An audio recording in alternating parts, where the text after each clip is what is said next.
नमस्कार विद्यार्थियों। आज के इस YouTube चैनल का जो विषय है वो वित्त विभाग संगठन एवं कार्य, जो कि BA पार्ट सेकंड के सेकंड पेपर से संबंधित है। किसी भी सरकार का जो वित्त विभाग होता है वो बहुत ही महत्वपूर्ण होता है। यह संपूर्ण राज्य प्रशासन का केंद्र बिंदु होता है और एक महत्वपूर्ण विभाग होने के कारण राजनैतिक और प्रशासनिक दोनों ही स्तरों पर वरिष्ठ और अनुभवी व्यक्तियों को इसका दायित्व सौंपा जाता है। राजनीतिक स्तर पर बहुत ही जो सीनियर मोस्ट होता है, जो प्रभावशाली व्यक्तित्व का व्यक्ति होता है, उसे ही वित्त मंत्री बनाया जाता है। और कभी कभी राज्य स्तर पर मुख्यमंत्री स्वयं वित्त विभाग का दायित्व अपने पास रख सकता है। और हम ये भी जानते हैं कि वर्तमान समय में भी जो वित्त विभाग है वो मुख्यमंत्री की अधीनस्थता में ही संचालित किया जा रहा है। तो चूंकि जब हम इसके संगठन की बात कर रहे हैं तो संगठन में जो राजनीतिक संगठन है और जो प्रशासनिक संगठन है, दोनों के बारे में हमें यहाँ इसका विवरण देना होगा। तो राजनीतिक स्तर पर मुख्यमंत्री होते हैं, जो कि सामान्यतः वित्त विभाग के मुखिया के रूप में कार्य करते हैं। इसके अलावा प्रशासनिक दृष्टि से अगर इसके संगठन की बात करें तो इनका जो मुखिया होता है, मुख्य सचिव वित्त होता है, जिसे कि 3 सचिव जिसे 3 सचिव, जैसे सचिव वित्त बजट, सचिव वित्त राजस्व और विशिष्ट सचिव वित्त व्यय की सहायता से ये वित्त विभाग को संचालित करते हैं। इस प्रकार से जैसे कि अभी आप चार्ट में देख ही रहे हैं, इसके संगठनात्मक जो चार्ट है उसमें ये चीज़ स्पष्ट हो रहा है कि जो अतिरिक्त मुख्य सचिव वित्त हैं उनके अधीनस्थ 3 हैं: सचिव वित्त बजट, सचिव वित्त राजस्व और विशिष्ट सचिव वित्त। इस प्रकार से कहा जा सकता है कि वित्त विभाग बजट, राजस्व और व्यय 3 भागों में विभक्त होता है। वित्त विभाग के बजट सचिव को एक बजट निदेशक, एक उप सचिव बजट और एक उप सचिव पद्धति एवं साधन व्यवस्था विश्लेषक और एक विशेषाधिकारी नियम, एक विशेषाधिकारी समन्वय और उप सचिव नियम आदि सहायता करते हैं। और वित्त सचिव जो राजस्व है, इनकी सहायता देने के लिए एक उप सचिव कर एवं स्टाम्प, एक उप सचिव राजस्व, एक उप सचिव आबकारी और गैर कर और एक कनिष्ठ विधि परामर्शी हैं। विशिष्ट सचिव वित्त व्यय को 2 उप सचिव और 5 विशेषाधिकारी सहायता करते हैं। उनमें से दोनों उप सचिव व्यय से संबंधित हैं, 3 विशेषाधिकारी भी व्यय से संबंधित हैं, एक विशेषाधिकारी अंकेक्षण की देखरेख के लिए और एक विशेषाधिकारी राज्य बीमा एवं भविष्य निधि की देखभाल करते हैं। वित्त विभाग में इनके अलावा आवश्यकता अनुसार संभाग अधीक्षक, सहायक, वरिष्ठ लिपिक, कनिष्ठ लिपिक और चतुर्थ श्रेणी कर्मचारी वर्ग आते हैं। वर्तमान में वित्त विभाग में 7 संलग्न कार्यालय हैं जो सभी वित्त से संबंधित हैं। वे हैं निदेशक पेंशन, निदेशक स्थानीय निधि अंकेक्षण विभाग और निदेशक राज्य बीमा एवं भविष्य निधि, महानिदेशक स्टाम्प एवं पंजीकरण, आयुक्त आबकारी, निदेशक कोष एवं लेखा और आयुक्त वाणिज्य कर विभाग। इनमें से महानिदेशक स्टाम्प एवं पंजीकरण का कार्यालय अजमेर में है और आयुक्त आबकारी का कार्यालय उदयपुर में स्थित है। बाकी सभी संलग्न कार्यालय जयपुर में स्थित है। इस तरह से आपको संगठन का जो चार्ट मैंने बताया, इसके हिसाब से आपको अब स्पष्ट हो गया होगा इसका पूर्ण संगठन। और अब मैं आपको बताना चाह रही हूँ कि इसके कार्य क्या है। वित्त विभाग, जैसा कि आप जानते हैं, कि बहुत ही महत्वपूर्ण है और इनके कार्यों और जो दायित्व हैं वो सभी इनके कार्य विधि नियमों के अनुसार लिखित रूप में है। इस विभाग के कार्य परामर्श संबंधित और प्रशासनिक दोनों ही प्रकृति के हैं। वित्त मंत्री अन्य विभागों से कार्य विधि नियम 10 और 34 में जो भी विषय लिखे गए हैं उनसे संबंधित कोई भी कागजात मांग सकता है।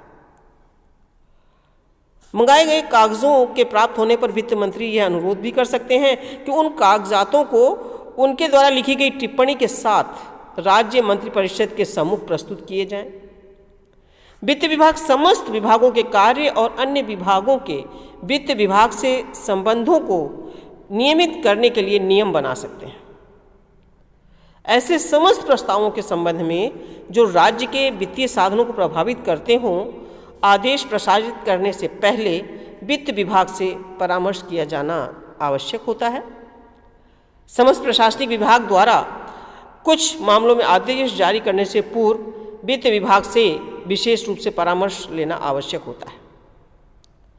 किसी भी पद का सृजन करने, राज्य सेवा से किसी पद को समाप्त करने या किसी पद के वेतन में परिवर्तन करने संबंधित प्रस्ताव। दूसरा, किसी पद या पदों को किसी वर्ग या राज्य सरकार के किसी कर्मचारी के लिए कोई भत्ता या विशिष्ट या वैयक्तिक वेतन स्वीकार करने संबंधित प्रस्ताव। और ऐसे प्रस्ताव जिनमें राजस्व को छोड़ने या ऐसा खर्च करने की बात सम्मिलित हो जिनके लिए विनियोग अधिनियम में कोई प्रावधान नहीं किया गया हो। इस तरह से इन सब में वित्त विभाग से अनुमति लेना आवश्यक होता है। इसके अलावा इनके कार्यों में हम ये बता सकते हैं कि वित्त विभाग राज्य सरकार की आर्थिक और वित्तीय नीति निर्धारित करने का कार्य करता है। ये बजट संबंधित कार्यों को करने के लिए उत्तरदायी होते हैं। राज्य सरकार के सभी विभागों के सहयोग से ही ये विभाग प्रतिवर्ष आय व व्यय के अनुसार बजट तैयार करवाते हैं तथा उन्हें विधानसभा से स्वीकृत भी करवाते हैं और क्रियान्विति के लिए भी ये देखभाल करते हैं। ट्रेजरी का मैनुअल तैयार करते हैं और ये विभाग संबंधित वित्त संबंधित और उससे राजस्व वसूली संबंधित सभी मामलों संबंधित नियमों का निर्धारण करते हैं। और इसके अलावा जैसे राज्य सरकार के जो विभिन्न विभाग होते हैं उनके अंकेक्षण प्रतिवेदनों के प्रबोधन का दायित्व भी वित्त विभाग का ही है। और यही वित्त विभाग ही प्रमुख विभागों के रिजर्व स्टॉक की सीमा को भी निर्धारित करते हैं। भविष्य निधि को नियमित करने संबंधित नियमों का निर्माण करना, पेंशन के अदल बदल करवाने संबंधित नियम बनाना, राजकीय कंपनसेट कोष के प्रशासन की जिम्मेदारी। इसके अलावा इस तरह से जैसे वेतन भत्ते हैं, राज्य बीमा संबंधित कार्य है, आकस्मिक निधि है और इन सभी कार्यों का कार्य करने का दायित्व वित्त विभाग का होता है। इस तरह से हम देखते हैं कि जो वित्त विभाग है वो बहुत महत्वपूर्ण भूमिका का निर्वहन करता है। और इस तरह से हम ये देखते हैं कि जो वित्त विभाग है वो बहुत अधिक महत्वपूर्ण है। बिना वित्त की प्रशासनिक व्यवस्था का संचालन करना संभव नहीं हो पाता है। इसके अलावा देखते हैं कि वित्तीय प्रशासन में कई दोष भी दृष्टिगोचर होते हैं और उसमें कई प्रकार की समस्याओं का सामना भी करना पड़ता है, तो उन समस्याओं को समाधान भी किया जाना चाहिए। ऐसे हम कुछ बिंदुओं को यहाँ पे स्पष्ट करना चाहेंगे। राजस्थान में देखा जाए तो अन्य राज्यों की तुलना में आर्थिक, सामाजिक, सांस्कृतिक रूप से बहुत पिछड़ा हुआ है। राज्य का भौगोलिक स्थिति हम देखें तो यहाँ सामान्य प्रशासन को प्रति व्यक्ति देश में सर्वाधिक महंगा बना देता है। आर्थिक साधनों की दृष्टि से राज्य केंद्र पर अत्यधिक निर्भर होता है और अपने पिछड़ेपन को दूर करने के लिए राजस्थान राज्य को केंद्र से कभी पर्याप्त संबल भी नहीं मिल पाता। और राज्य की योजना का केवल आकार ही केंद्र निर्धारित नहीं करता, वरन उसमें जो योजनाएं हैं वो भी केंद्र प्रवर्तित या केंद्र समर्थित होती हैं।